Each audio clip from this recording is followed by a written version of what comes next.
Hello everyone, welcome to Keeper Corner here at the Lincoln Children's Zoo. My name is Davi Ann and I'm one of the zookeepers here. And today we're going to talk to you about Matschie's tree kangaroos. They happen to be my favorite species that we have here at the zoo.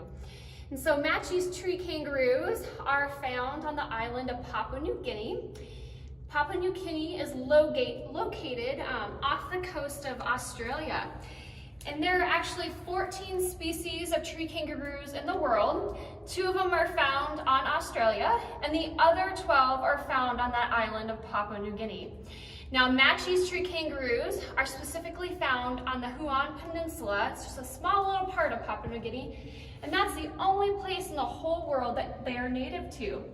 And they live up in the cloud rainforest in the Huon Peninsula. So these guys are an arboreal species, meaning they do live up in the trees. So because they live up in the trees, they eat a lot of leaves. There's also a lot of moss, bark, flowers, and different plant species that grow up in the trees, so like ferns and orchids. They do eat eggs every once in a while as well. So in the wild, they have quite a variety of diet. Here at the Lincoln Children's Zoo, we feed them a variety of kale. You can see Judy's checking out her mid-morning snack right now. They get some kale, they get some lettuce. This morning she might also have some carrot. She's eating a little bit of bread right now. That's just a snack for her. And then there's also banana in there, and then also what we call the leaf eater biscuits. So it's quite a variety that they also eat here at the zoo. Now Judy is 4 years old. That makes her a fairly young tree kangaroo. They can live to be about 10 to 12 out in the wild, and then here in human care, they can live into their mid-teens and even up into their 20s. So she is one of 3 tree kangaroos that we have here at the zoo. We also have Mila, who is our older female, who lives along next to Bexley, who is our male, and they live in our animal care center, which is off exhibit. But Judy here lives on exhibit, so when you guys get to come to the zoo, she's the one that you see. And you can tell that she's a younger animal. She's very mobile. She likes to move around. She is very agile. These guys can actually leap like 60 feet to the ground, and I want to say it's like 15 feet across. So they're very good jumpers. They're also very strong climbers. So they have very powerful forearms that allow them to climb up into the trees.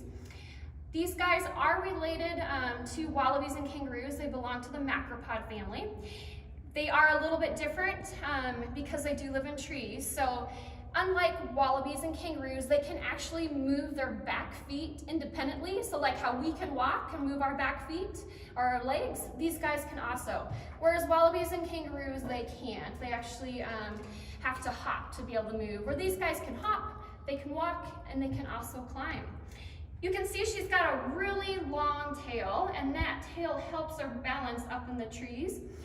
These guys are actually not super graceful. You would think they would be really graceful, being a great climber, but they can be a little bit clumsy, and that tail helps them keep their balance for that.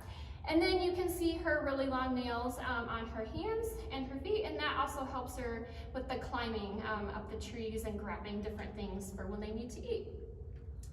So these guys are an endangered species. Most tree kangaroo species, unfortunately, are endangered. And there is, however, a lot of conservation work being done specifically for the Matschie's tree kangaroo. It's called the Tree Kangaroo Conservation Program. And they have done a lot of different things to help these guys out in the wild. They've set up conservation areas, and they've helped the local people with a lot of different things. It's a really neat program if you guys want to check it out at some time. So Judy, you can see she was just munching on some banana there, and maybe you were able to see her tongue as well. She's munching. She has teeth up front that are called incisors, and they help kind of bite down or snip off the leaves as they're eating them. So, and then it also helps them tear the bark off the branches because they like to eat bark as well. The soles of their feet are really textured. It's kind of a bumpy feel to them, and that provides them kind of like a grip so they can climb up into the trees. Her coloration actually is really great camouflage from where they are found. The reddish brown color is a pretty common color up in the treetops, and so that coloration actually camouflages them into their environment. These guys are a marsupial, so Judy does have a pouch, and if she has a joey, then the joey climbs up into that pouch when it is born, and it attaches and drinks milk until it's about 6 months old, and then it would pop its little head out and say hello to the world. And then about 10 months old, it'll come out and start exploring and be permanently out of the pouch, but will stay with mom until they're about 2 years old. Thank you guys for joining us with our Keeper Corner here at the zoo. Make sure to check out the activity in the comments below and join us again. Thank you. Have a great day.